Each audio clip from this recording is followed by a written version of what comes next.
Okay, we are live. This is Dr. Norbert calling you from Norbert and welcoming you all to season 11 of the MCP TTS League. And I'm joined by my usual co host, the Huggy Bear. Say hello, Huggy. Hello, everyone, and hello, Norbert. How I've missed you. Likewise, man, we've been on hiatus for 4 weeks now for the off season between seasons, but it seems like a lifetime after that exciting finale in season X. Yeah, it just left you in the taste for more. Yeah. Such a great game, such a pleasure to comment, and it was super exciting right down till the end. Yep. So, but that's season X. We are now starting season 11. We're super excited because this is week one. We have lots of fresh faces alongside some veterans of the leagues here. So we're excited to bring you some new games and new players to watch. And this will be one of those matches. We're excited because the league turned out to have 256 players overall, which is a fantastic result considering all the competition now from real life events, both on the local level and also at conventions and so forth. So we're really stoked to bring you this and bring the entire community the online World MCP League. All right. The gentlemen are very patiently waiting for us, so I'm going to go very quickly into their rosters while we still have them, and then I'll tell you what they've all pulled. So we have a Kollar from Sweden in red, who I think you know, and I'm going to just mention the cards real quickly, and then I'll tell them to get started. So it's Black Cat, Bullseye, Hood, Kingpin, Lockjaw, Ulik, Rhino, Red Skull 2, Modoc 2, and Malekith. Wow, heavy hitters there. Woo, nasty. Yep, triple leader roster there. My God. Kolar is, by the way, my main sparring partner, so Oh, okay. I Awesome. know his thoughts about this, but we can go into that later, and I'm not going to spoil too much, maybe, for Soren his on coming. Discord is also Mr. T here in the TTS mod here. He's bringing Kingpin, Green Goblin, Doc Ock, Bullseye, Beta Ray Bill, Lizard, Mysterio, Psylocke, Rhino, and Ulik. Oof, nasty business here, but interesting Very picks. interesting. Very picks. Yes, I can see some really strong Spider Foes teams being able to be picked out of this, as well as Criminals teams Yeah, led by exactly. Kingpin. We'll have to So ask him. Maybe that'll be our first question for you. If you could write down whether he is planning to do kind of both, or is it just a coincidence? Before I forget, for everybody, Roger. let's see. Kollar won Prio and picked extracts, and Soren then picked 17 threat. Let's take a quick look at what the crises turned out to be. Boop, boop, boop. There we go. Boom, boom, boom. So we have, so let's see. So Kollar won and picked extracts. And so his extract was Research Station. And so Soren or Mr. T's secure is Infinity Formula. The map tonight goes to, an old veteran of the game who isn't playing anymore, sadly. Mark Giroux has made this map, Steel City Struggle. And I think this is a classic MCP map, which is a great way to start off the season with. Yeah, you always feel at home in New York City. It's where it all began. So what do we have here tonight? Let me get the map all nicely set up. We've got, size 4 building right in the middle. Nice job, Mark. He's got no fear. Size 3 truck over there. Size 2 barrels there. Size 3 here on the right. Size 2, size 2, size 2. Is this another size 4? Wow, double size 4 to map tonight. And then size 2 police car, I'm sure, and size 2 dumpster and a motorcycle. Fantastic. All right, who would you like to start off with, taking a look at their rosters? Let's start out with Mr. T. Mr. T. Soren. Okay. Mr. T from Soren decided to take Ulik, Rhino, Kingpin, and Beta Ray Bill. Ooh, this is interesting. So this is a Kingpin list, right? Yeah, it's a rather brawly Yeah. Criminals team, I'd say. Only going 4 wide, picking somewhat offensive cards, recalibration Yeah, let me take matrix, a look. and Hold this on. is robbery. Yeah. Indomitable, Shadow Organization. That's where you get stealth, basically. Within 2, though, not 3. This is a robbery. Oh, sorry. this is a robbery. And then recalibration matrix and brace for impact. So yeah, brawly with a bit of crisis control and also holding the in place where you are. Yep. Might come in handy with against Malekith, who throws around your guys. Yes, good point. All right, let's go see what Kollar ended up with, because he's also only got 4. Wow, these very tall lists here. There he is. He's taking the big winged cat, Malekith, Bullseye, Lockjaw. Oh, and he's taking Red Skull too. So he's taking the latest filth from Adepticon, along with the Black Bifrost, Sacrifice, Advanced R&D, Midnight Phantasmagoria, and Dark Reign. So very similar cards from that roster from Adepticon as well. No follow me, however. Yes. No, he's being a little more circumspect. The follow me is the main filthy thing in that roster, but I've seen him make good use of sacrifice in a way that might actually trump the follow me real heavy hitting round. Being able to sacrifice something like a Helios Laser or an Ulix Shatter Mountains, Shatter Bones, or similar can be really key at a certain point of the game. All right. I know you want to talk, but I'm super thirsty. So before we go any further, can we kick off the evening? I made myself a nice cocktail tonight to celebrate the beginning, and you got one too. Hot damn! Cheers, everyone. Of course. I hope you're enjoying yourselves and that you are playing in the league. If not, I hope you're enjoying it and can decide to join soon. I have a very special cocktail, one of my favorites, the first one I ever had, first type of cocktail I ever had. It's a caipirinha, which is a Brazilian drink. Do you know caipirinha? Yeah. Rum, sugar, and lime juice. Lime. But it's a special type of rum. It's a certain type of rum just from Brazil called cachaça, which is a very delicate rum. Rather than being made with molasses, they make it with pure sugarcane juice. So it's much more floral, much more light. Highly recommended. Fair warning, they go down super easy. So anything that happens to you at the end of the night is not my fault any longer. Yeah, as always, I'm running a new tweak of a gin and tonic with some engine gin. Which is an Italian gin. It comes in a funny can like this. It looks like a joke, but it's actually really, really nice. Received some awesome reviews, and with that, some hibiscus flavored tonic and a big piece of lemon peel. Oh, nice one. Very nicely decorated. Cheers, cheers, cheers. Skull. Skål. Oh, yeah, that hits the spot. Okay, let's take a look at these deployments and we can get back to your strategy. We've got Malekith straight in the middle, Lockjaw just to his left, Red Skull 2 just to his left of Lockjaw, and the Hydra Troopers all the way on the right, which is a common setup there. He just needs to put Bullseye down. I'm not sure where is Bullseye hiding. Oh, here he is. Oh, hiding a little bit off center for some reason, probably because he couldn't clear that car. Then we've got Beta Ray Bill here, hard right, Ulik, even harder right, Rhino on the left, Kingpin on the left. Wow. This is a B scenario. Infinity formulas are here at the bottom and also at the top. And then the researcher goes straight down the middle as well. So we've got 3 channels here. We see Kollar looking to force the center battle by putting everybody central, where Mr. T is looking to control either side. And the sides, if you remember, are Infinity's formula, which is you get an extra power if you're contesting those things. Yep. One slight detriment to Soren's side is that this is a robbery. It's actually sort of a useless card on a research station. I think he got a mulligan. I think he got a mulligan because I'm looking at it now and I see all according to plan in there now. All right. So, Kollar being a gentleman and allowing him to swap for the sake of the game. I really like Mr. T's deployment here.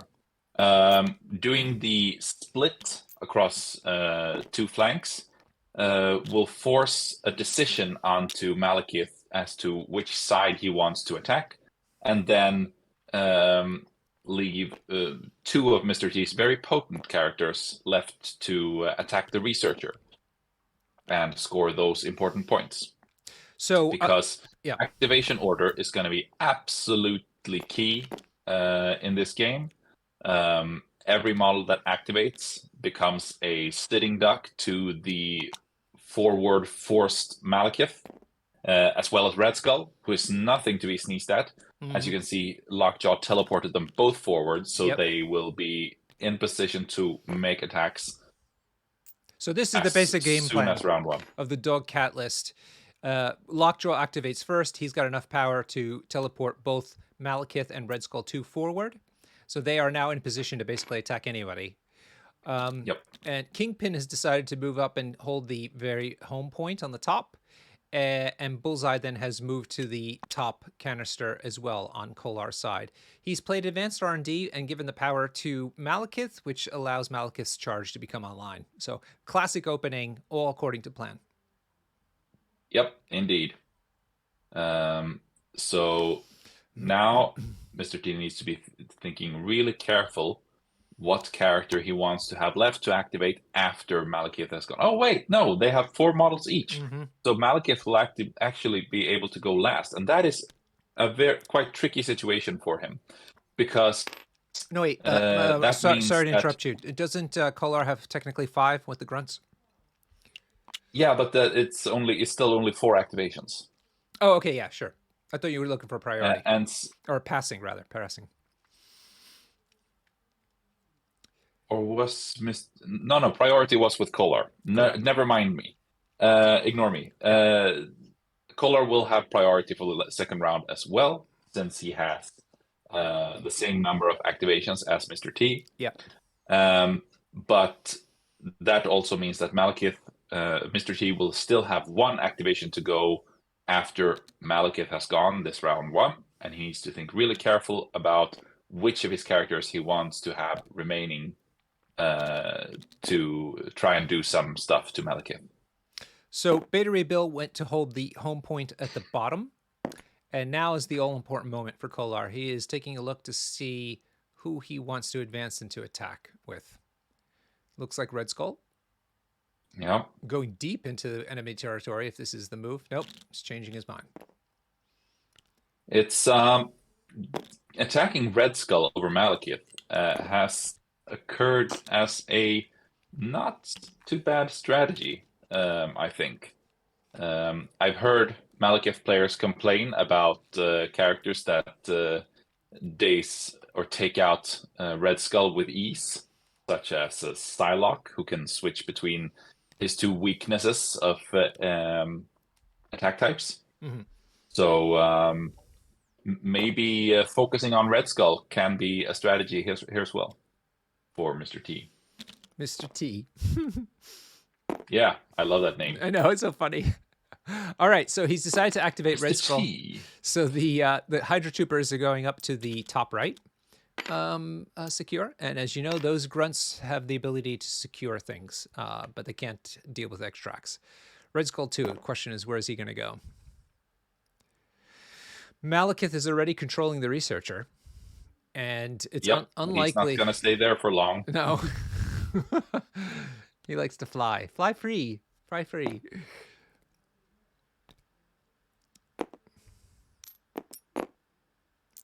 All right. I'm a little curious why Kollar didn't move his grunts onto the researcher here.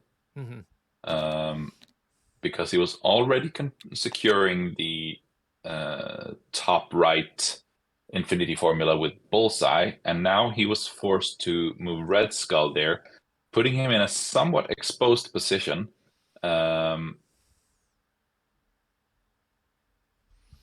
to score points that he could have scored with his grunts.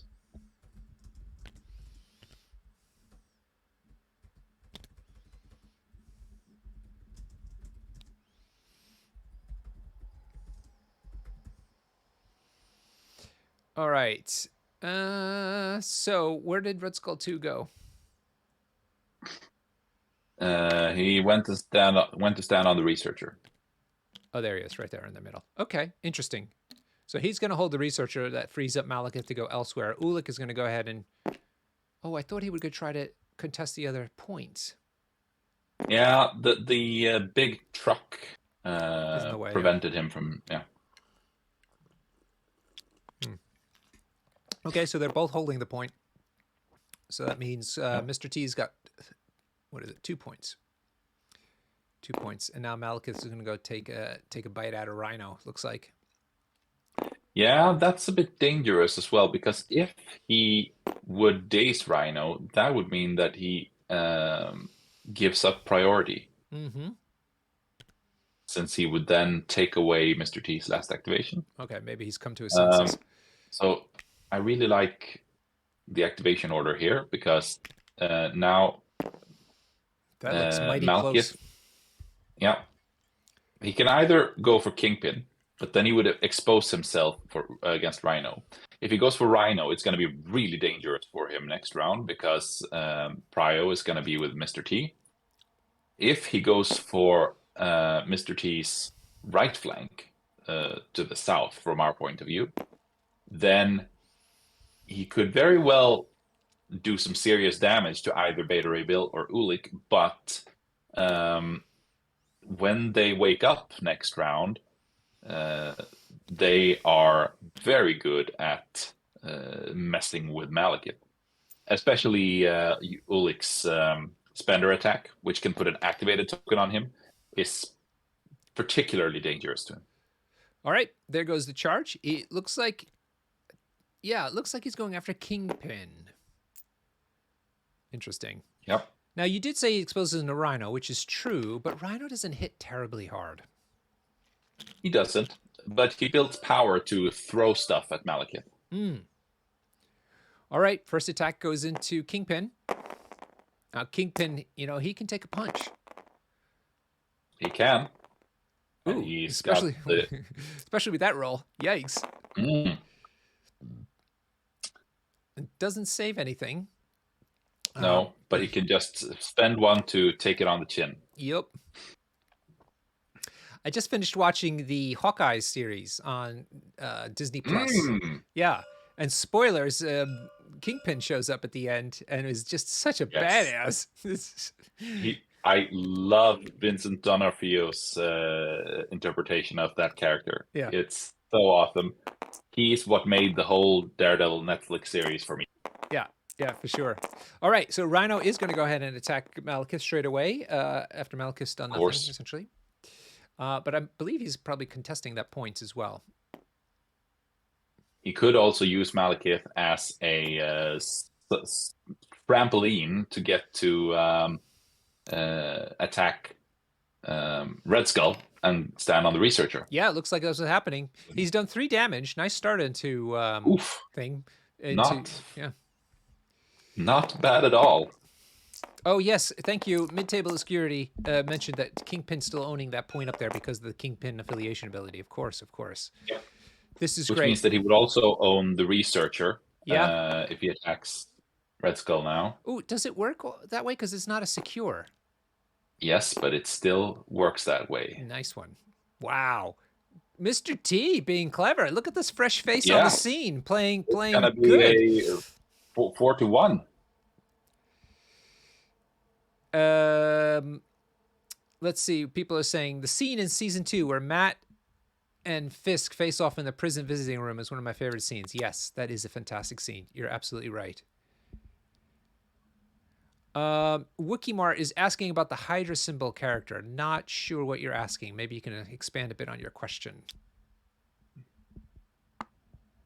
My favorite scene with him is, I think, the last episode of season 1, when you think he's been arrested and he's in the SWAT car and he makes this incredible monologue, and then it just turns out that the police were working for him all along, and he just walks out of there. Oh, Wookie Bart was wondering about in the heads-up display what the Hydra symbol was. Yeah, that's Red Skull 2. And the blank one is the grunts. Doesn't quite work in the overhead display. Okay, well done, Kollar. He was able to get 4 points to 1. Mr. T. Sorry, Mr. T got 4 points. So he's got the Researchers worth 2 and 2 secures.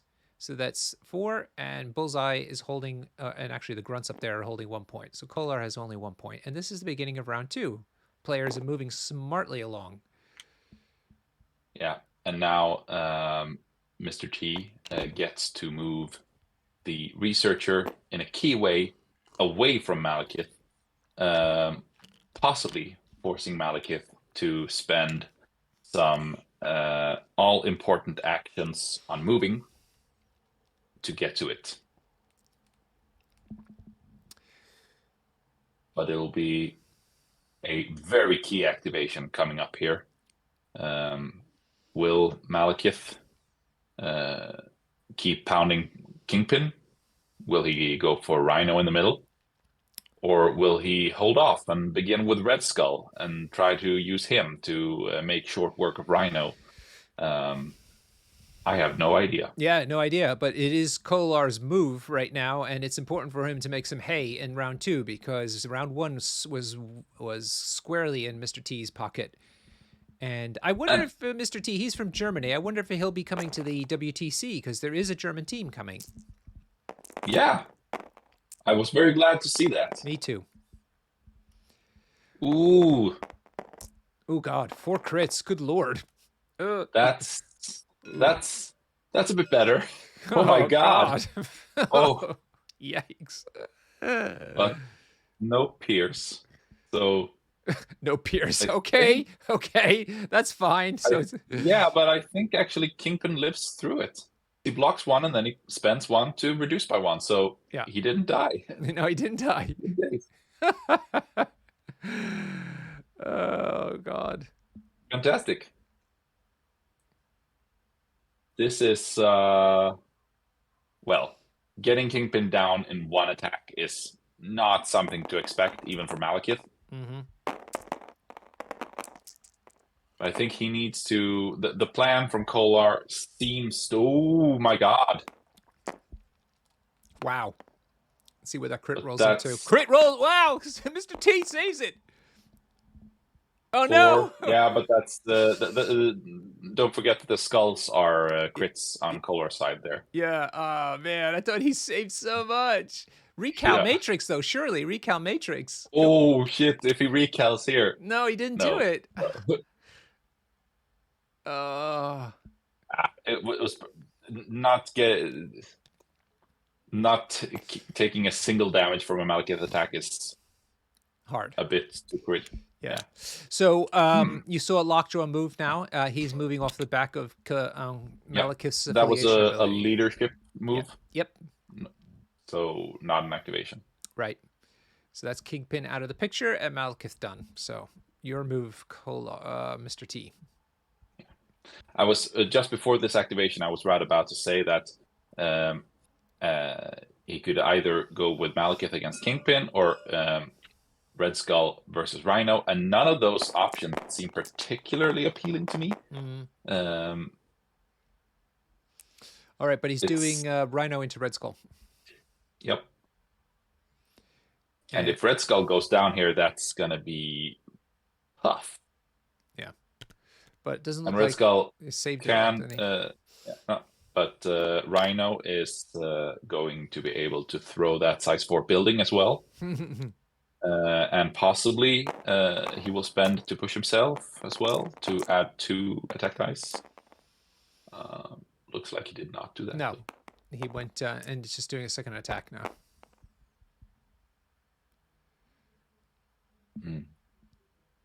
Another good block. Yeah, gosh, Kollar lucked out with those blocks. Took 1 point of damage there on the second attack, so maybe we'll see the throw now. Yeah. Likely so. Not entirely sure about it because he's unable to go down from it. Oh, he's decided not to throw. Yeah, you didn't want to give him power, perhaps. Yeah, exactly. He can do max 5 damage with that throw, which is going to leave him alive on 1 and only feed him power for doing nasty stuff to... Oh, he's on his immune to collision side. Thank you, Guy, as well. So his armor is set to immune to collision, so cool. That's true. But that also leaves him vulnerable to Beta Ray built energy attacks. He doesn't have the ability to swap armor types, right? In the middle of a No. round? No, he doesn't have that. No. Okay. Ooh, very interesting. So Rhino's going to power slide himself now. Yeah, To so he put that activated token on prematurely, it seems, if he... Or this is Kollar. Kollar's measuring it. Yeah. Not sure. So yeah, maybe he is done. That would have been interesting, though. Mhm.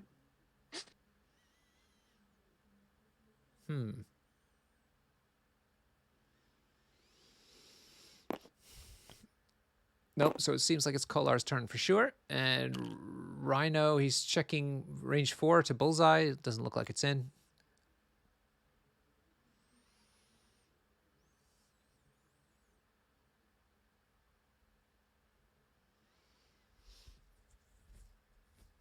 And what else? I wonder if Mr. T had 10 power to steal priority already round 2. I don't think so. No, I don't think so either.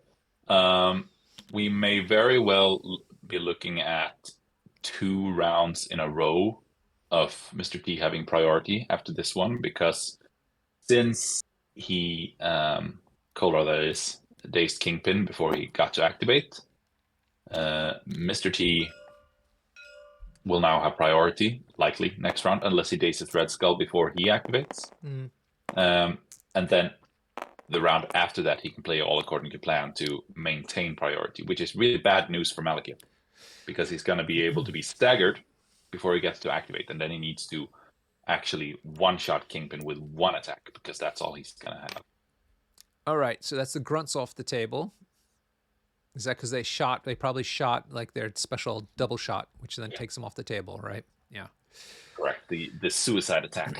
Apparently, Can't Mr. remember T his name. did have enough power after round 1 to have played all according to plan. So, be interesting question for him.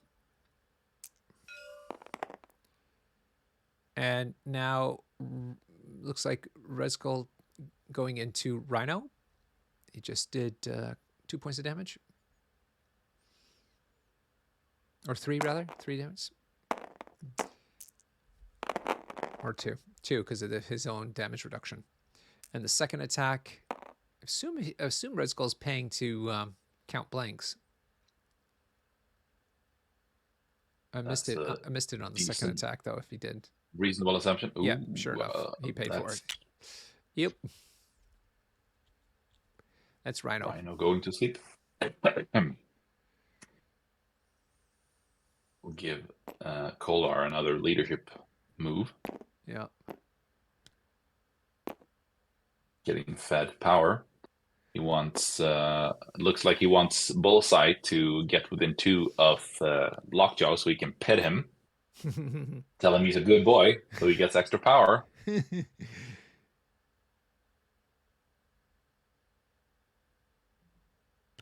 Yeah, so characters going down fast for Mr. T. That is the goal of this cat dog list. Are they going down fast enough is the question. Because after this, then it'll be Bullseye and Lockjaw left to... Let's see where Kollar puts Bullseye. But somebody's got to... Well, Red Skull is securing the researcher currently. Really, I think this is not a bad position for Mr. T if he would possibly send Ulik in, right, to take out Red Skull now, then play all according to plan next round to back-to-back KO him. Right. Because that would really put a hamper on the scoring possibilities for Kollar for the rest of the game.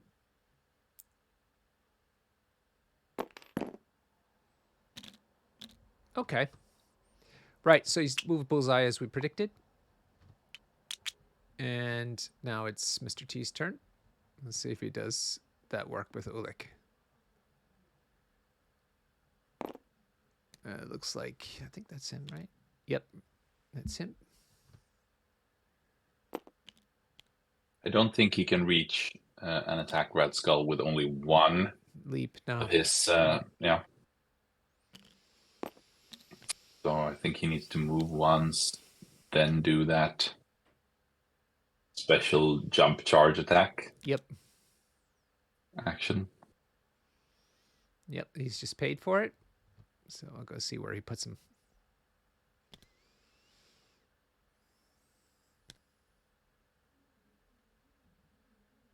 Puts him up on the car. Is he going for Malekith? Maybe no. No. I think he just wanted to put him in a certain place so he could pop him down.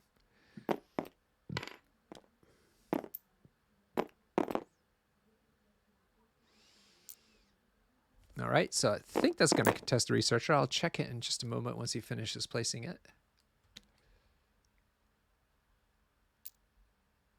No. I think he should have looked at that, but didn't. Dear. That's a bit. It's unfortunate. A bit sloppy, I'm afraid. Yeah. Yeah, I thought he was going to power slide Rhino out of there. That would have been. He could easily have gotten to that position from the other side. That's really unfortunate for for Ulik. That's 2 VPs. Ooh, not a great hit. It's basically a 4 VP swing actually. Mm-hmm.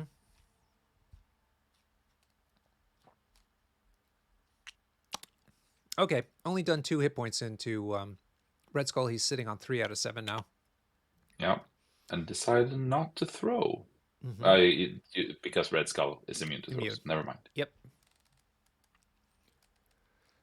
And he can't throw people.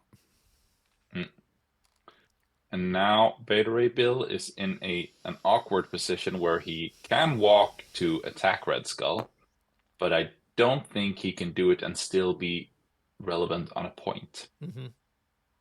Or we may, in fact, just see him double moving to try and score the researcher. Yep. Unless Lockjaw moves in there and blocks the landing spot for him. Sure. Which would be rude. So he's underneath, the researcher is sort of underneath Rhino here. Interesting. I mean, that's all Lockjaw. It doesn't do a lot of damage now. So, I mean, he can throw some things, whatever. But body blocking is a fantastic idea. For sure.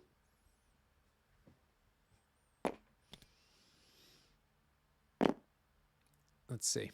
Maybe he's going to teleport someone.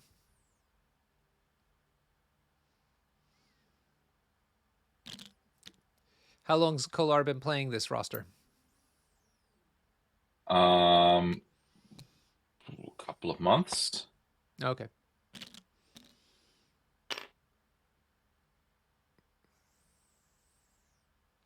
Yep, they're measuring the researcher area and getting the power now. So Lockjaw is going to activate and grab for power. For people who missed it, WTC registrations are in for MCP, and we've got 29 teams. So we're looking to put together a Team UN to make it even 30, and it's going to be a fantastic result. 30 teams for the first run of the WTC is an amazing result. That's 150 people. 150 people, exactly. Yes, yes. Which is a big-ass event. So if you're interested in being part of Team United Nations, everyone is welcome. All skill levels are fine. Go to the WMHWTC.wordpress.com. So that's War Machine Hordes WTC.wordpress.com site, and you can get some of the details of how to contact people to let them know you're interested. It's going to be a great time.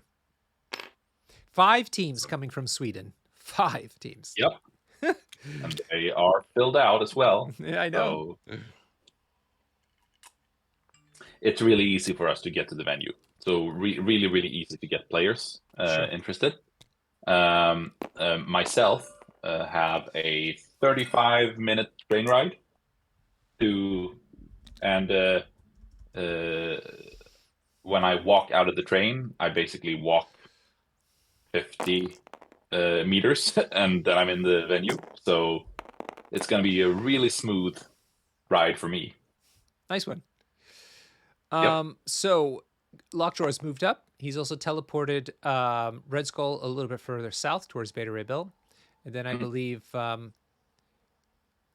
who's think what he was trying to set up here is the body block we discussed.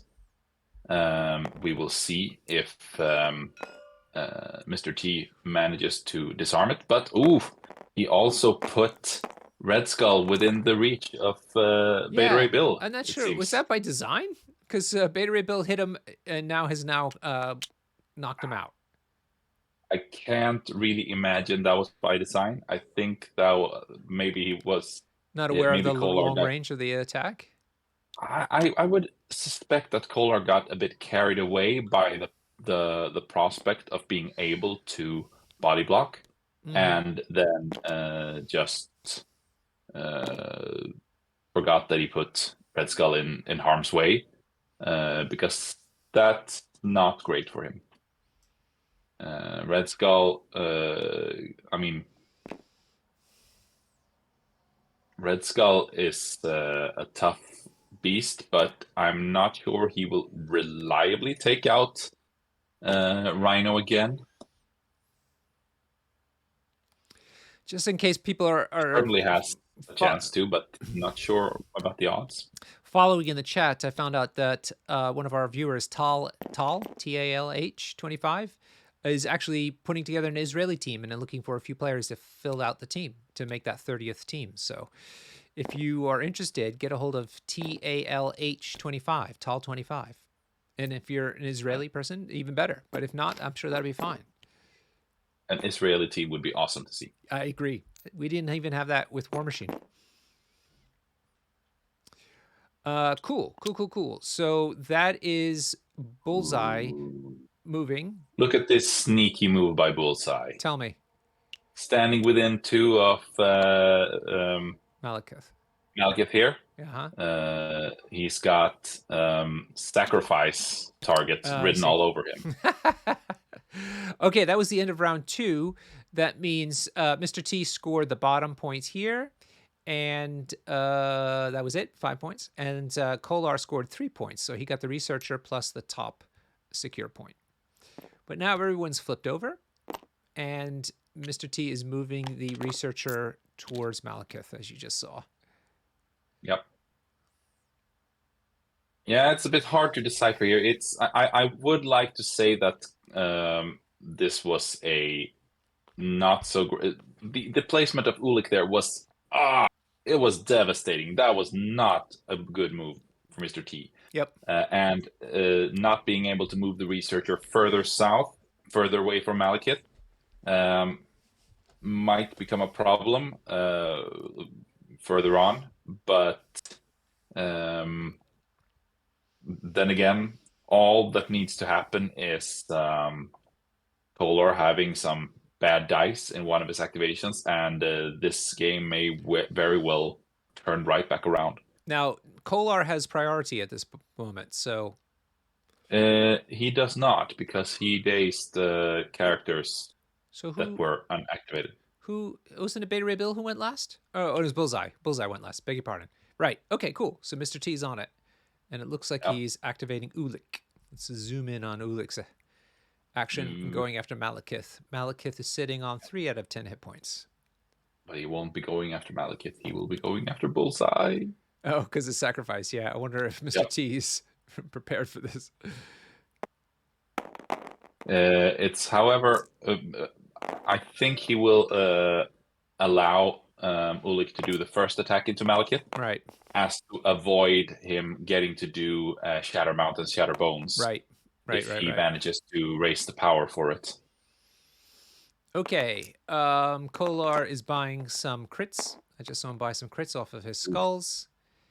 And looks like he's only saved, what is it, 2 then, right? And a good hit from Ulik this time around. It saves 4 with all those crits. Oh, is he counting all 3? Did he buy all 3? Yeah, of course. Okay. So he's only taking 1 damage, but he gets pushed as part of... Ooh, he could have pushed him outside of range from Bullseye there. Yeah, think he might be doing that now. No, I don't think so. You don't think it's going to be 10, 2? He's gotta bump that. Gonna bump that thing anyway. Yeah. Boom. That shouldn't have moved, right? A push into a piece of terrain, even if it's smaller, shouldn't have deleted it, correct? No, it's a push. It's not a throw, so you shouldn't have deleted it. No, Yeah. that's right. That was Probably a erroneously deleted. Okay. Uli casts power for one more charge.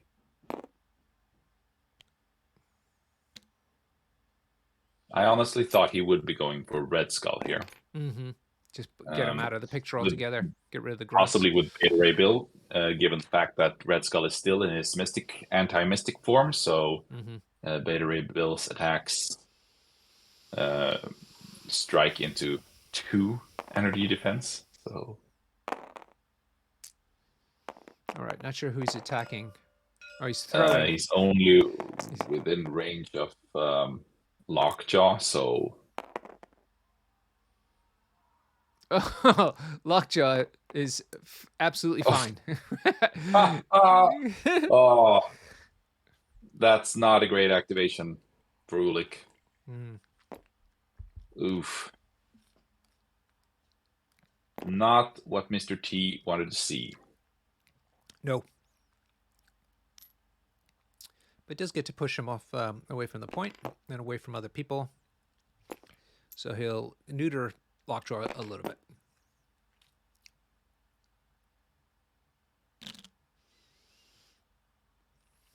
Yeah, question now is whether Kollar will go with Red Skull or with Malekith.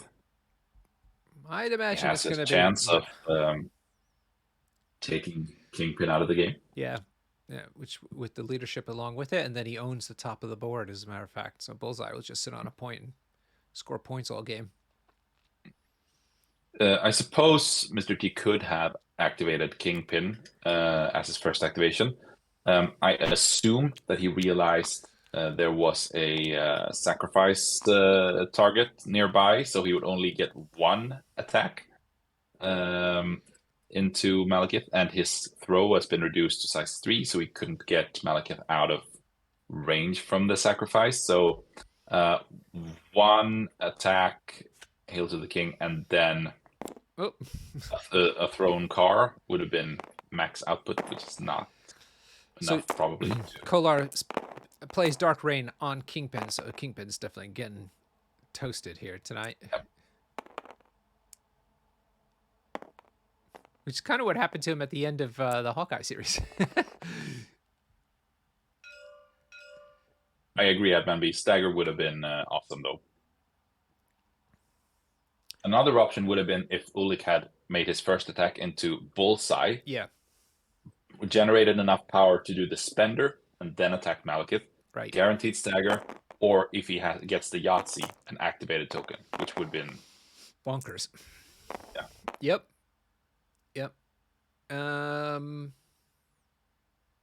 Let's see. It's only no saves. Yeah. That's it. Kingpin.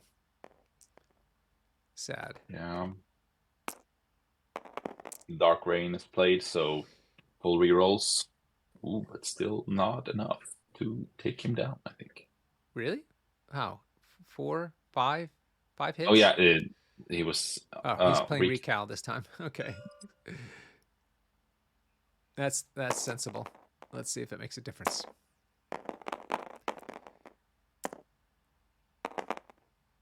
Four hits. No, 5 hits rather. 5 hits into 3 saves. Didn't make it.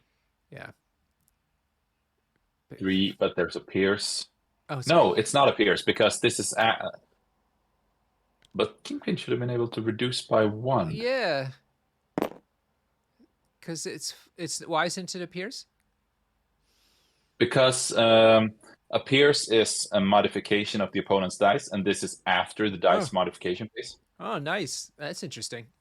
So yeah, it should have just been 5 hits into 3 saves plus 1 for would he spend a power? Would have meant he would have taken 1 hit point, and he was on 5. He should have been alive on 1.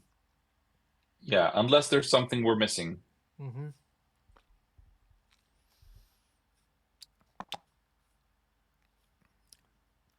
Does a skull still count as a crit on the reroll? It does not. Yeah. Okay, maybe that's misunderstanding the rules. They are a little bit tricky. Yeah. Now, the guy, we're just saying the skull doesn't count as a crit any longer. They could have misinterpreted the Pierce as still counting in the recal phase, so to speak. Rhino throwing a building into Red Skull. I guess he had the other type of armor on. And Oh yeah, he's switched to energy armor, anti-energy armor now. Yeah, probably because he was worried about Beta Ray Bill. But now Rhino is going to beat him up a bit, but not with that shitty attack. Good lord, PU stinking up the joint, Rhino. But he's still got one attack to go. 1 hit point left on Red Skull too. He's placing Rhino as part of his attack.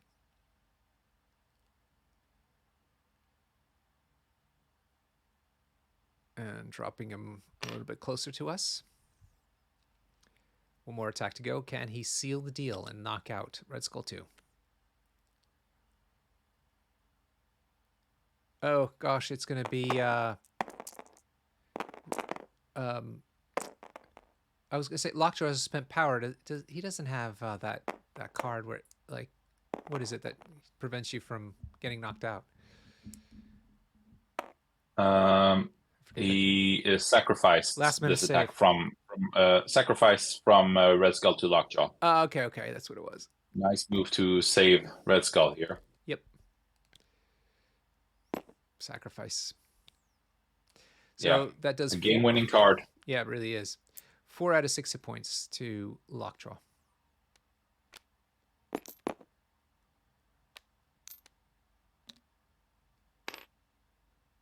Boop. It puts Rhino to contest the researcher as part of that second attack. Not great for Mr. T. No. There's some interesting opportunities here, but some of the things just didn't work out. Kollar playing cards very cleverly. Yeah, I mean, the thing about Malekith and the cat and dog list is that I see a lot of players dismissing it as a boring type of game, a boring type of playstyle. But I think that is mainly due to a lot of players basically quitting the game and deciding they lost already after round 2. Yep. But that's where Malekith's steam is about to dwindle, because I mean he's the cat and dog list is geared to have some really impactful rounds 1 and 2, but then after that they start to have a little bit of harder time to get everything they want. Scoring starts to become a part of the equation, so that's where an opponent really has a chance to do something about the game state. Games that run the whole length, I really find quite interesting, even with Malekith against Malekith on Researcher. As we often repeat, never give up. There's almost always an out, even against Malekith, even against Cat and Dog on Researcher. We've seen that time and time again in top level games, and there's no reason you can't achieve that even with your back against the wall, like Mr. T here. Yeah. So it looks like Kollar gave him a take back, and he actually placed Rhino on the far side of Lockjaw. I think, yeah. And then, but Lockjaw sacrificed Rhino to him, and then Rhino made a stampede to the southeast. Yeah, but he initially had placed him within 1 towards the Researcher, which he wouldn't. All right. Yeah, so then he changed his mind and put him closer to us on the bottom of the screen, and then he did the power slide down, so he's contesting the bottom. Yeah, so nicely done, Kollar, for that little consideration of sportsmanship. Yeah. But it looks like now Red Skull's activating, and he's brought the troopers back. Remember, they can contest that Researcher in the middle because it's a weird extract. Yeah. And Mr. T no longer counts double when contesting because Kingpin is off the board. Yeah. So right now, Kollar is owning the researcher. Mm-hmm. And probably attacking Ulik. I hear dice rolling. Yeah, and that's 6, 7 hits for you. Oh god, Red Skull 2. Buh. He's not hard to take down, as you saw, but you know, when you have Lockjaw giving him the alpha advantage, then he can attack straight away rather than have to weather any damage first. Yikes. Yeah, I assume he paid for the blanks as well, PHP Chrono, because he was sitting on a mountain of power, so why not, basically. Okay. Red Skull moves. He's got like Blitz or something like that as part of that attack. So Yep. he's moved to the top, basically away from Beta Ray Bill. And he's attacking Rhino, or Urlik the second time. God, he's done 5 hit points. I think that's...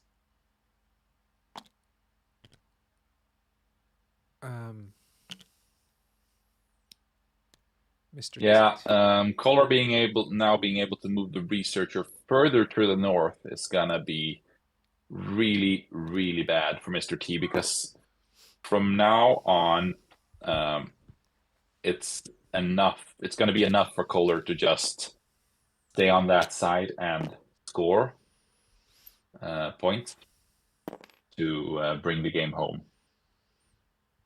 And Mr. T is gonna be forced to come to Kollar and sacrifice precious actions on moving.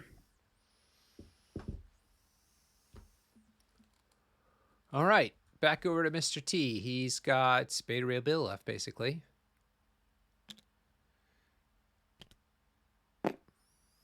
What is he going to do? Go towards the researcher. So right now, who's contesting the researcher? Is it just the grunts? Yeah. At some point, it's just the grunts. But Kollar still has both Bullseye and Lockjaw left to go, so yeah. he can just walk either of those onto the researcher. But This then, is the, yeah. Mr. T has to get across the table at some point in time to bring down Red Skull and at least try to do some harm to Malekith. I mean, there's always the chance for a silly spike. But he's deciding just to move Beta Ray Bill on towards the middle, but still securing that point. So he'll be securing 2 points this round. Putting his faith into Ulik, I guess, who is competent enough, for sure, to actually move in, take out Red Skull, and activate Malekith next round. Lockjaw put Interdimensional Bloodhound onto Beta Ray Bill. So this means there's an extra... Teleporting him Bullseye. Oh my god. And he's going to teleport Bullseye closer to Beta Ray Bill. Lockjaw doing a lot of work this game, more than I usually see in these cat and dog lists. Yeah, not playing the follow me card, and basically means that it's more about the long game. Yeah.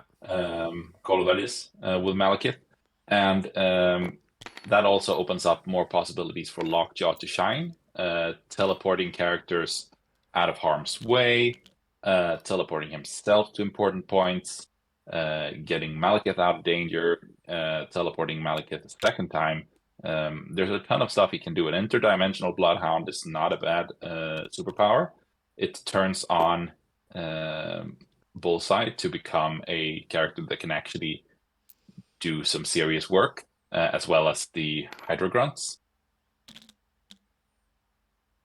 So he's not just a pure support bot whose purpose in life is to teleport Malekith once, round one, and then just stand on a point and all day and bark at the moon. So Bullseye attacking into Beta Ray Bill after being teleported, and I think he had to actually use one action to move into position. Yep. Not a good hit. 2 hits. Looks like 1 save. And no, looks like he has. Bill Does he have bent too. damage reduction? Beta Ray Bill? I can't Mhm. remember. He does, yeah. Same rule as Kingpin, but with a different name. Mhm. Core Bite Cybernetics or something, I think. Yeah, pay to reduce. Thank you. Yep. Okay, cool. So Beta Ray Bill doesn't take any damage at all. And that's the turn. So that's 2 points to Mr. T and 1, 2, 3, 4 to Kollar. Kollar's 8 to 7. Start of round 4. So this is the part where Ulik goes first. He pounders and kills Red Skull, and then he does Shatter Mount and Shatter Bones into Malekith, activating him. Let's see if that That's what happens. needs to happen. Yeah. That's what needs to happen for Mr. T to have a chance. All right, Ulik, show us your stuff.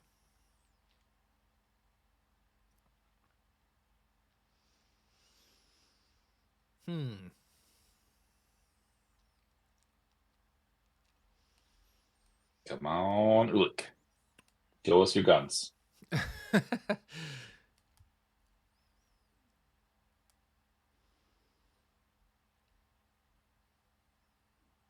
Okay. He's paid for the crushing leap. There it goes. Ooh. Excitement. Tension rising. Yeah. All right. So he's in the right position. Let's see which way he goes. Oh. Time to die, Red Skull. Well, at least I assume he's gonna attack Red Skull here. He only needs to do 1 point to get him out of the game. That's a Crush Pounders attack for sure. Yeah. It's a bit too good to pass. Yep. Maybe, yeah. Oh, Red Skull is not immune to throws here. Maybe that's... Oh, just throw something at him, yeah. Then do double attacks into Malekith. That would be even better. See if he recognizes that. No, looks like... Well, he has to do the attack now because of the Pounders. He can just as well throw something into Malekith. Yeah, it's true. Fair. All right. PHP Chrono, I am not playing in the league again, but Huggy Bear is. Yep. Did you win your first game? I did. Hey. I had a really nice game against Palin. Palin, a UK guy. Really nice guy who was apparently a follower of this channel. Hey, great. Yeah. So had a really nice game against him with my... I was actually running a little bit of a brotherhood against his web warriors. So will be interesting to see what happens in the next round. But I'm going to give it my best. But the European bracket is such a Shark Tank these days. Yep. I was looking at the player roster, and there's like 20 or so players who are well-known sharks. Okay, so he's decided to push Red Skull. It didn't manage to do that single point of damage. That is frustrating. Oh man, that's bad. So, why did he push him away? Now he's not going to be able to throw. Yeah, I know. And he's done the crushing Shatter Mountain, Shatter Bones. Activated Malekith. Nice one. Did he get the Yahtzee? He's got one of each result, so yeah. Yeah, he must have at least one of each. Yeah. So even if if it's less than that, he's got more. But man, Red Skull surviving there is tough. Yeah. Oh man, no.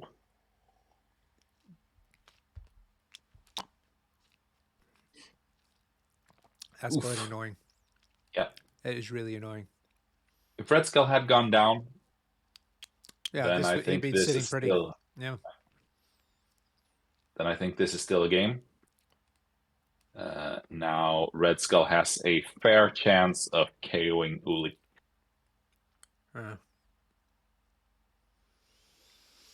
Plus, those grunts are still controlling the researcher. Yep. for Mr. T. He wouldn't have had the power to throw and do the spender anyway.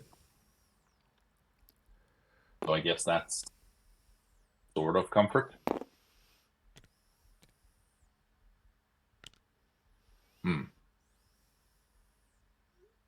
Not sure what Kollar is measuring here, but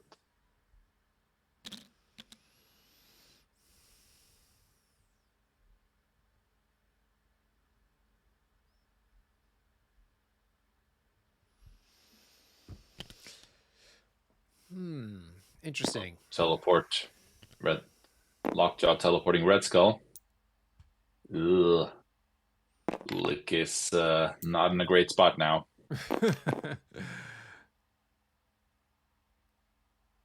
Yeah, because the Red Skull just needs to survive, actually, even if he doesn't attack. Yeah. Just score points.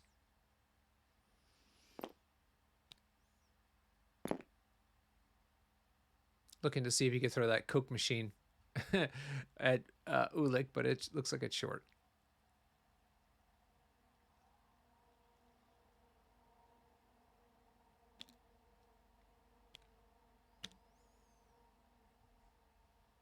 And what else? Oh, he was measuring down here. Sorry, guys. I heard something being done. I'm not sure what, but he's just moving Lockjaw just a fraction forward to make him within short of Ulik. And, oh, he's putting Interdimensional Bloodhound on him. And now throwing the Coke machine at him. Adding injury to insult. Fetch. Right, can Ulik dodge 3 points? Nope. Oh, God. Oof. Damage He reduction. reduces by 1. Yeah, so makes it 2. Not great. Red Skull is gonna have a good time. Yeah. What is it to? I'm not sure. Maybe Rhino can come in and save the day. Maybe, just maybe. Oh, I think we need to zoom out here, Norbert. What's that? I think we need to zoom out because Rhino is about to enter the fray. Dun, dun, dun, dun, dun, dun, dun, dun, dun. If Rhino attacks the grunts, places them off of them, and then attacks Red Skull, then we're back. Here we go. Nicely done. So he's power slid forward. Now doing attack the Hydra Troopers.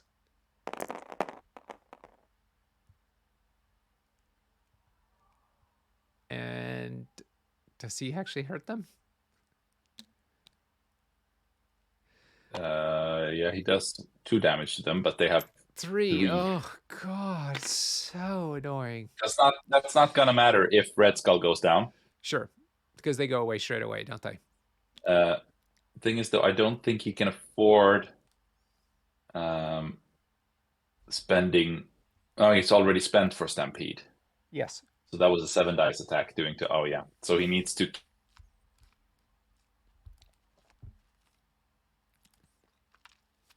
Plus possibly a throw. I assume he's considering whether he would throw now or attack now. Yeah. I don't think Lockjaw's in the way of the throw. No, I don't think so either. But he decided to go. He did it. Did he do it? By 1? Oh my lord, is he cutting it fine? Woo! Wow. Rhino. Because Rhino, and this is highly likely to help Ulik survive. Yeah. And then if Ulik survives, he will be able to afford. Oh my god, why didn't he throw the barrels into Bullseye though? Oh. I don't know. Right? He could have still done that. Such a bad spot for Mr. T.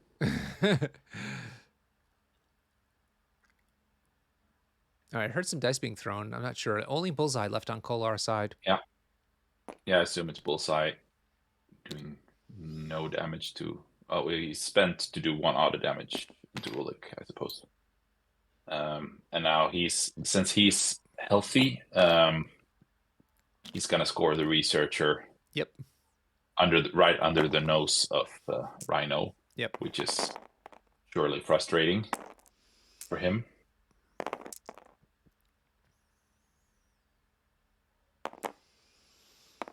And I guess he's shooting somebody.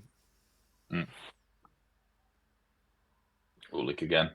Ulik, yeah, takes another point of damage. Okay. Beta Ray Bill left to go. Yep. I haven't done the math here. Kollar is currently scoring 3, Mr. T scoring 1. I don't think it's worth leaving Beta Ray Bill on that 1 point. No. Mm-mm. I'm not sure if he can reach the researcher. I don't think so. No, but he has to get into the battle. Just double moving him to make use of him in the battle. I mean, he could be the one to Daze Malekith going first next round, for instance. Yep, because he's got that special attack. Even though I think Ulik is more important to try and I don't healthy. know. Beta Rail's got that special winged attack, where we get extra dice against winged characters, flying characters. Absolutely. What he has to remember is all according to plan. That is crucial. Yep. It's a card that's I really don't see it not getting played next round. Yeah, he's decided to stay and score 1 point. That no, I don't like this. Oh dear. Oh. Well, at least he can still do all according to plan. That's still possible. Yeah, he could have done that anyway. Yeah. Here goes the researcher a little further towards Malekith. All right, 12-8. 12-8. That's 4 points away for Kollar winning this game. Round 5. Now, does Mr. T remember all according to plan?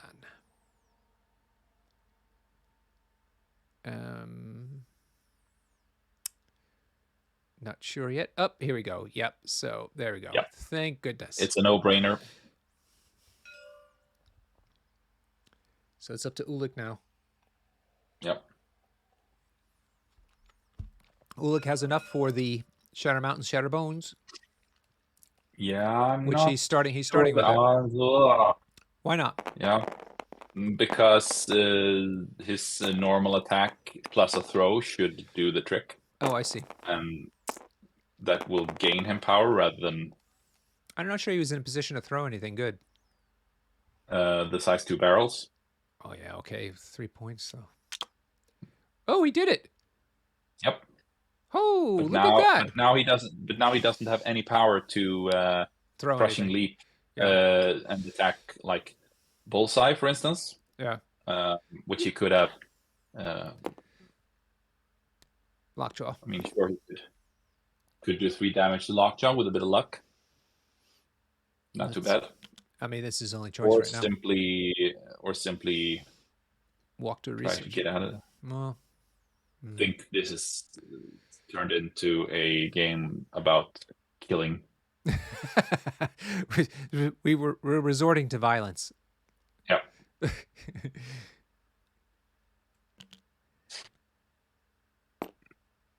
He's going to move for the points.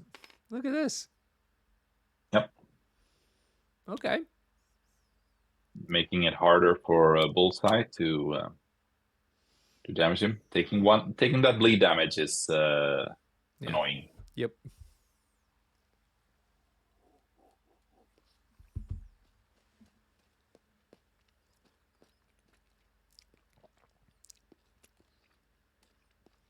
It's an interesting decision. Given the fact that Beta Ray Bill stayed down south, means that Rhino is gonna have a handful. Yep. Handling 2 characters. He could use some help. Help.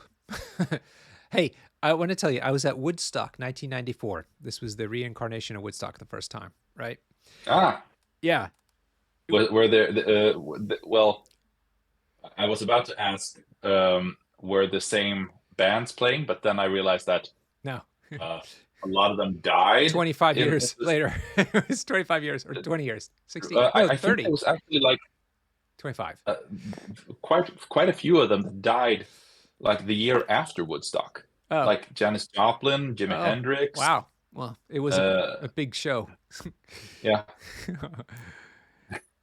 Anyhow, Apparently, so there I was. We're walking to the stages from where we were staying, which means walking over this fields and like a small forest, and there was a stream, like a very thin stream, but it was filled with like algae and stuff like that, right? So pretty grody. Anyhow, so there's like a thick branch that we're all kind of walking across to get from one side to the other, and some other people we didn't know were there, and they were crossing, and there was one woman there who I'll never forget. She had overalls on, like farmer overall type things on, and quite yeah. loose. That was the style. Anyhow, she's halfway over the stream, which is only about 3-4, like a meter, right, wide. And sure enough, she slips and falls straight down to above her head. It was very narrow, but very deep. And she had camera equipment and everything because she was, I guess, a photographer or something. No. And her head pops up out of the water, completely covered in algae. And she goes, "Help, help." And my friend standing next to me goes, "Help." So because the branch was like literally right next to her, so she had to climb out. That was early in the morning. She had the whole day forward ahead of her. Oh no! Covered in swamp gunk. So, So oh sad. man, what happened? Sorry. Rhino attacking Lockjaw, it seems. Okay.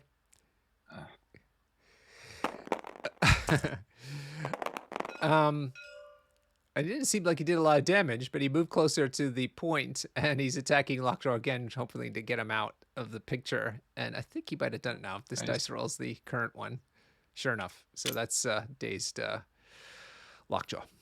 And he's Chase the dog. putting himself so that he's now contesting the researcher. So that only leaves Bullseye left on the table. Yeah. Badly, Bullseye. I think Bullseye would have been a better target. Given is the that? fact that because he has yet to activate and he's gonna KO Ulik now.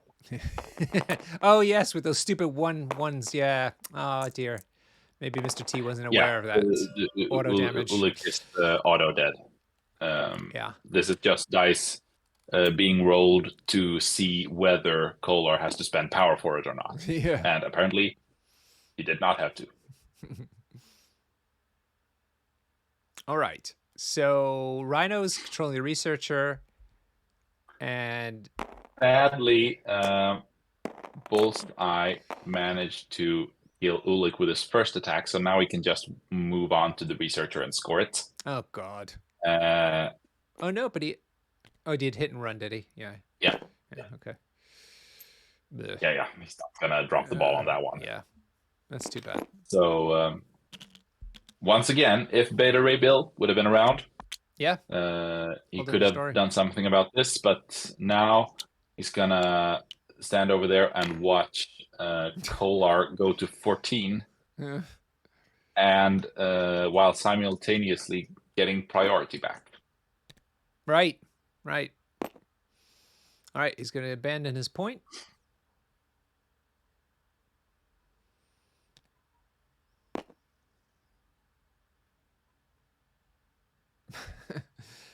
Beta Ray Bill is a great character, but his weakness is his somewhat poor action economy. Agreed.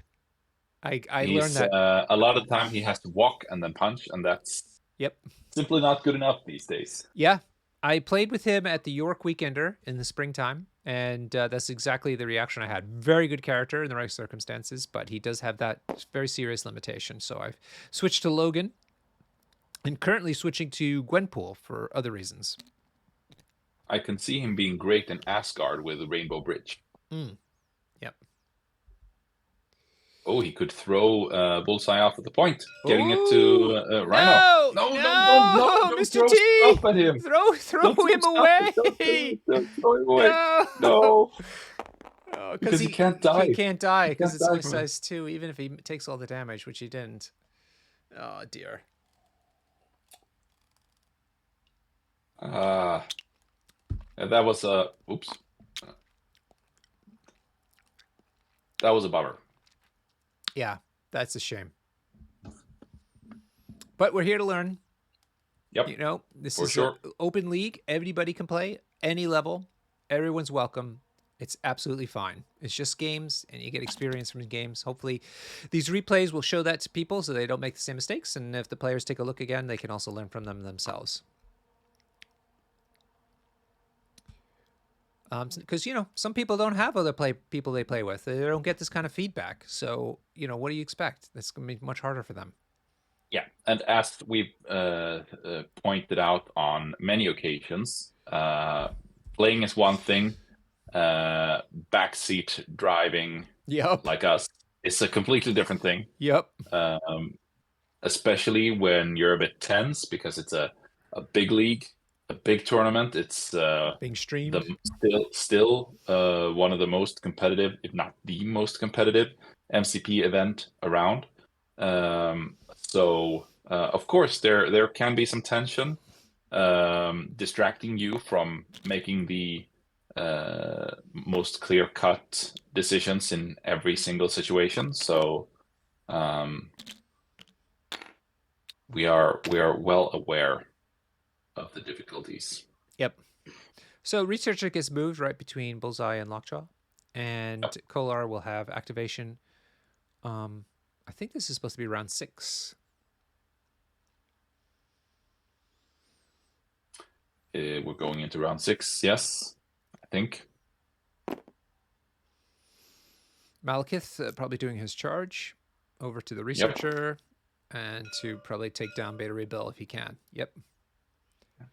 Here we go.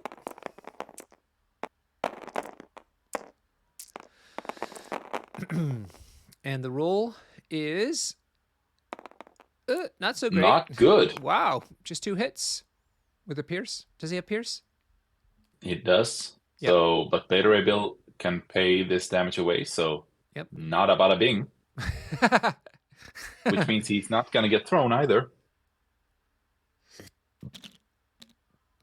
So I'm running a team tournament on Saturday.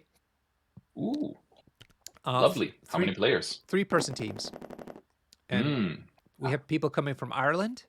We have Gil coming from Copenhagen. And most impressively, we have people from the north coming down into London, which is very scary. Yes. So the north, as in northern Sweden? No.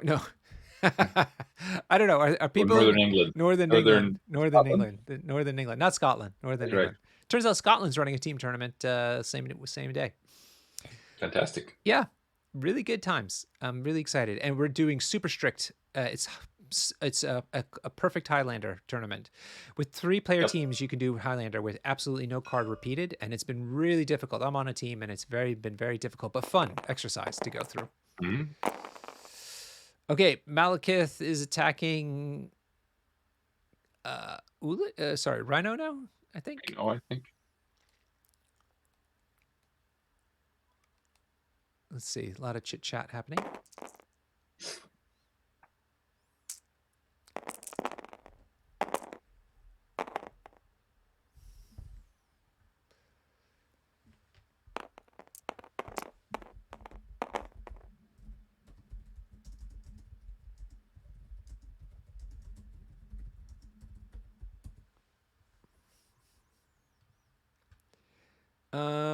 That wasn't a...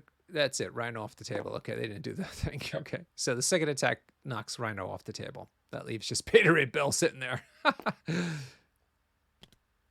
And now the affiliation leadership move. Yep. Moving Bullseye. I would not be surprised to see a Midnight Phantasmagoria here. Yep. Sure enough. Pushing Bill away and forcing him to spend an action to move. Yeah, which we just talked about is his major weakness. Yeah, and it's not because since Bullseye is not on his injured side, it's impossible for Mr. D. think this is, in fact, round 6, but... Yeah, I think it's round 6. I think they said they hit the cleanup button twice. I'm not sure if that would have fixed anything, but all right. anyhow.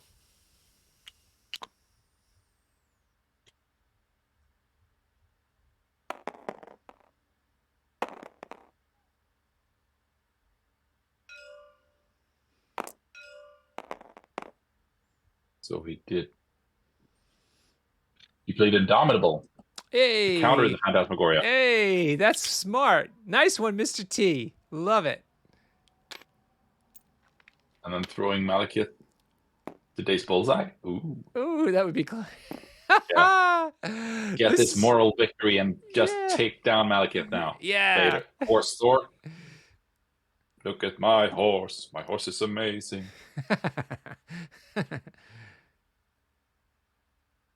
It's like the Old Spice commercials. Do you remember with that guy riding a horse? Yes. Hello. There was always like young women writing letters to him. Well, I'm sure they didn't exist in reality, but... I'm on a horse. Monica smile.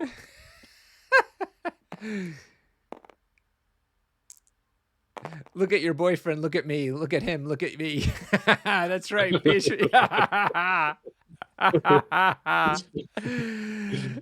it's so true. Oh, man, that hit a nerve. That was a great set of commercials. I was watching some of the old ones from Budweiser, the old What's Up commercials. Do you remember those? Is that part of your cultural identity? No, Budweiser is not a thing here. Yeah, of course. Oh, okay, so you wouldn't have seen them, yeah. Too watery. Too watery. Yeah, I know, it's terrible. But the commercials, those commercials in the 90s were hilarious. Yeah. Okay, so Malekith survives Beta Ray Bill's attack. Beta Ray Bill moves on to the point, but Malekith just moves to the secure, and Lockjaw moves to the other secure, giving Kollar the win with 16 points. So, well done. Rearranging the table. Yeah, rearranging the table. Shall we go and say hello to them? Let's do that. Okay, see you there. Any questions for folks? For the players, that is, let me know, and I will ask them. Let's go ahead and just join the game. Here we are. You sacrifice. Hello. Hello. Hi, everybody. Hey. It's Dr. Norbert here with a Huggy Bear. Thank you so much for letting us watch the game. We were so excited to have the first week of the season 11 on stream tonight. So thanks very much for giving us this opportunity. It was a pleasure. Yeah, absolutely. Excellent. Soren, am I right in thinking that you're from Germany? Yes, I'm. Yeah. Excellent. Which part? North Rhine-Westphalia, so Bottrop, that's in the Ruhr Valley. Okay. And where would you say, I'm very curious about the German meta, where would you say is the, communities, biggest communities of MCP across the country? As far as I know, they're non-existent. Oh. I actually started writing a blog recently, and then I got invited to a tournament in Osnabrück. I think that's like 10 guys, and they do it occasionally. They're mostly a 40k club. I think Germany is mostly still a 40k country all over. Sure. Okay. But there is a German team coming to the WTC in October, isn't that right? That could be right. I haven't checked recently because I sadly can't make this weekend, but I would have wanted to go absolutely. I checked back in I think 2 or 3 weeks ago. I think there wasn't, but if there is, I hope they support us. Okay, fantastic. Yeah, we were hoping that you'd be one of those team members, actually. So, how long have you been playing the game? I started last year in August. Hey, amazing! Welcome. And is this your first TTS league? And that's my first TTS league. I played in the recent Furious Finest Discord league. Oh, okay. Good for you. It's so great to see you playing so much, considering how soon you started. What's your background? What were you playing before this? I played 40k. Back when I was, I think, 9 years old, I played Mage Knight, and then got into Lord of the Rings, then Warhammer Fantasy, then 40k, and then I was about a 10-year hiatus where I didn't play any tabletop games, and then I found my 40k collection when I cleaned up my cellar, and then I got back into tabletop games. Right. And then last year, my brother, who's my main opponent also for MCP, he wanted to play a game with a 6-year-old, and he found MCP, and then we got hooked like immediately, and now we both have collections of about 100 minis each and play once a week. That is awesome. I'm so glad to hear that. And it is classic gamer tale. Soren, isn't it amazing? I mean, I have this bias. I don't want to talk badly about other games, but I find that if the Warhammer community just took a moment to try some other games like MCP, could be other kinds of games, that like the game, the rule systems, everything is just like a whole different kind of world comparative to what they're used to. Would you say that's true? Absolutely, yeah. When we have a bigger 40k group, and recently we played 2 games, and it was so draining because it takes so long and it's so unengaging when you're now used to MCP where you do so much, and just that there's even the element of displacement, which is not a concept that Warhammer even had, I think, ever. Right. Basically, Right. That's so much more fun to play. Yeah. Yeah. So I'm glad you're here. It's great. I wish more Warhammer people would just take one chance, give it a chance and try it. I think your eyes will be opened. But Absolutely. all right, Soren, let's talk about Kollar for a moment. I understand, Kollar, you're actually quite the opposite. You're an experienced player in a quite large Yes. meta in Sweden. Isn't that right? Well, yeah, I think so. I think we're probably tied with Stockholm for largest meta. I'm in the south. I'm part of Huggy's local meta. Yeah. Actually, yeah. Excellent. And so will you be So going we to the... run weekly game night with like 6 to 8, sometimes Yeah. 10 or 12 people. Yeah, I think we've capped out at 12 on a local game night, and usually we're 6 or above, which is pretty decent, I think. Absolutely. Absolutely. That's great news. And are you one of the 5 WTC teams coming over? I am, yes. I'm in a team with Huggy and some other locals from Sweden. How did Sweden decide to break up those 5 teams? Is it by like locality mostly? I have no idea. You have to ask Huggy because he was more involved than I was. It's 4 of the teams are based on locality, and the 5th team is called Swedish Leftovers. Yep, that's right. That's amazing. Okay. I'm rooting for the leftovers. I love leftovers. Yeah. I mean, who doesn't like cold pizza the next day after drinking? You're absolutely right. Absolutely right. The best breakfast days. Yeah. Okay, Soren, we loved your roster. It was really interesting, the kind of characters you put into it. Do you intend to play multiple affiliations, or is that just a coincidence? No, I intend to. Usually, the plan is when I get Prio, I get my SQs, I play CS and Kingpin, and then when I lose Prio or get onto pay to flips or something, then I will play Spider Foes. Ah, interesting. And what's the logic? The logic is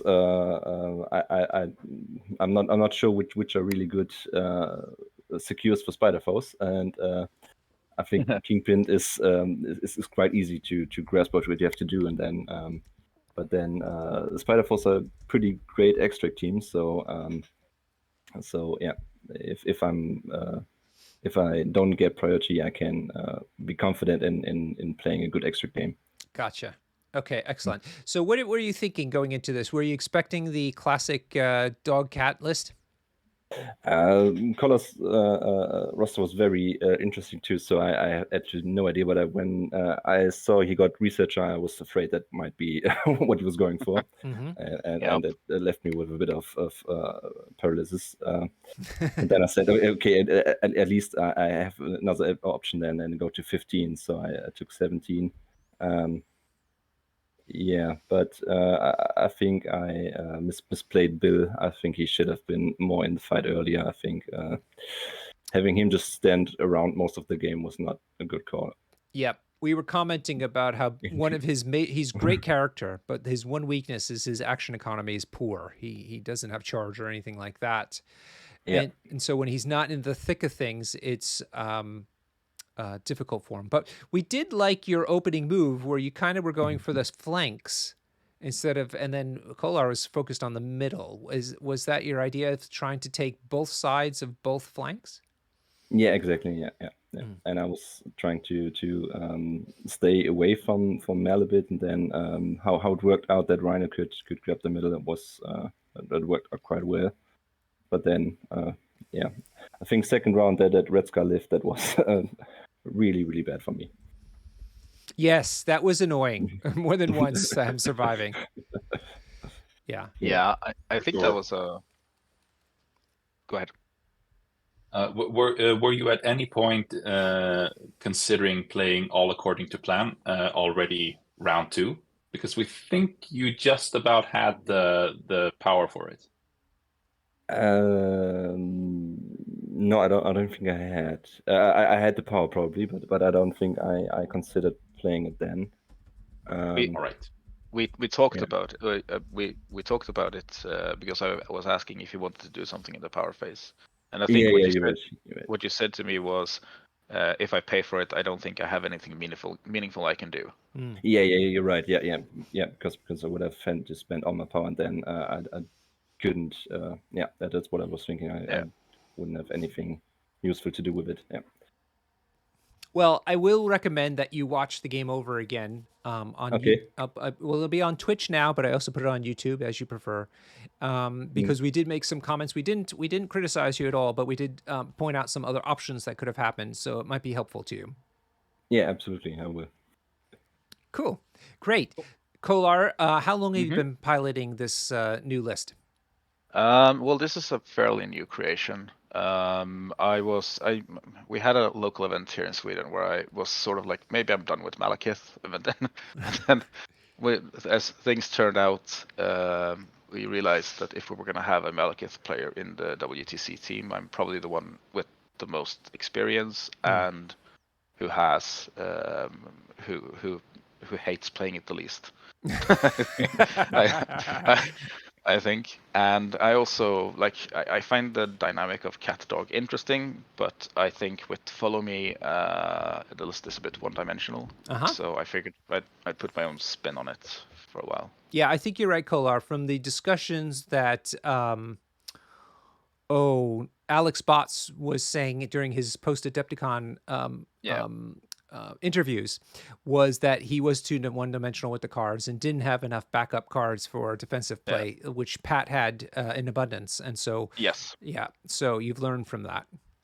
I think so. I think also I hope Follow Me is going to get banned or something, because I think it's a negative play experience card, and think, and I don't want to be relying on a crutch. So I figured I'll try and play with other cards.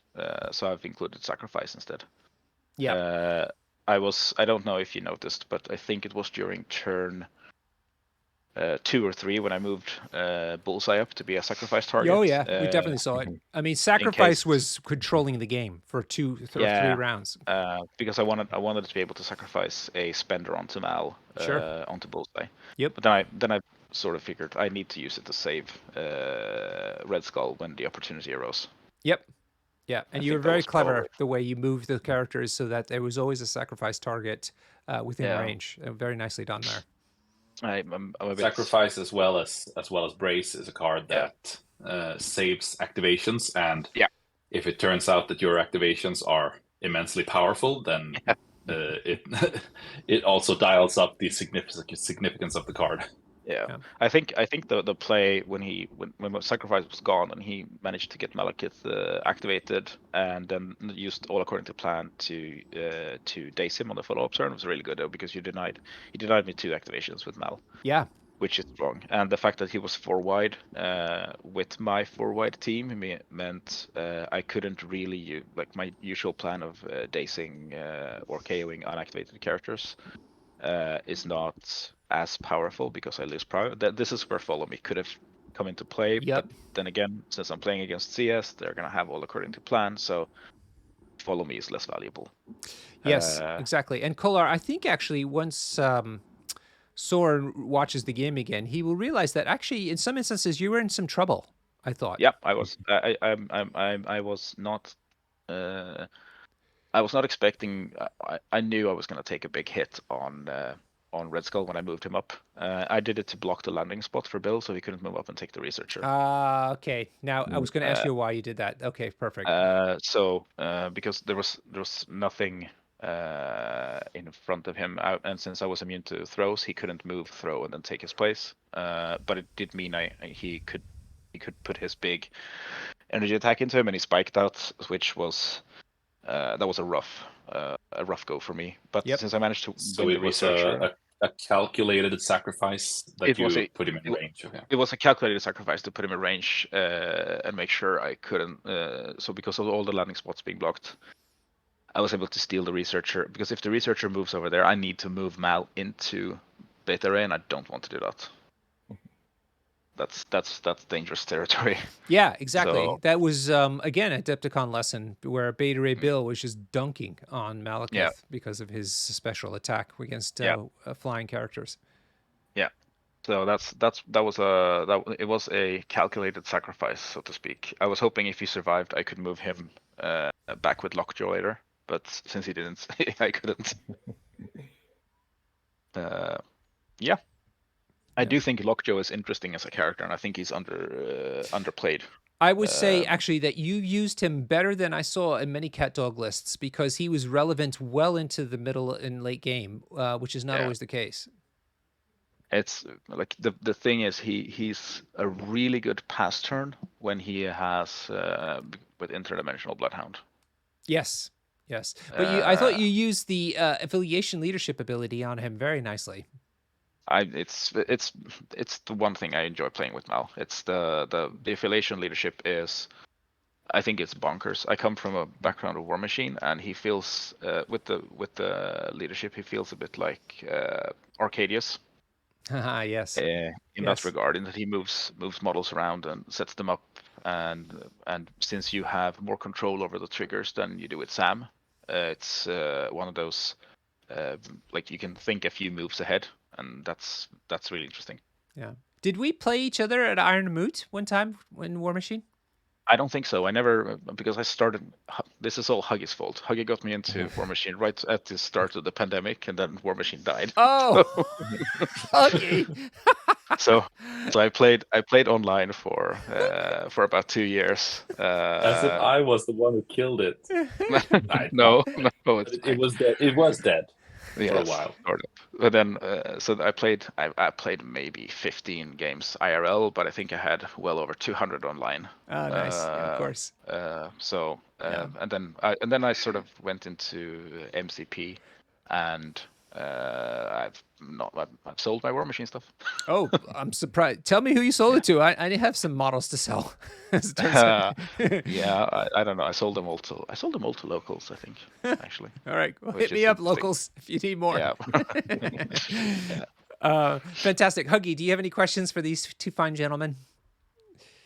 I think we've gone through most aspects of the game. I mean, surely there are small passages of the game that you could dissect here, but to pick one, I could ask Kollar, why didn't you put the grunts on the researcher round one instead of Red Skull? Because as you yourself alluded to, it put him in a somewhat exposed position. Honestly, it was a problem with the car in my deployment zone, because the grunts were standing over here, and I'm not even sure they make it to the middle with 2 short moves. Mm-hmm. Right. It looked from our point of view, it looked like they could have, but Also, Mal was black. it's hard to judge from every angle. Mal was so. blocking a landing spot in the middle, which was annoying. That was my own fault, of course, but that is probably true. No, the grunts were I was hoping to use them to set up Lockjaw, getting the days. I think Soren played a really well. Like his round one was very good into Mal, because he prevented the round 1 days. Malekith completely flunked his attack into Kingpin as well. Yep. So I couldn't even throw him off and force him to use Indomitable. But which is really good. Like that, because at that point I had no good target for Mal. go after. Yep. And I was sort of stuck going into I need to take on Kingpin, so that I dace him round 2 and KO him round 3.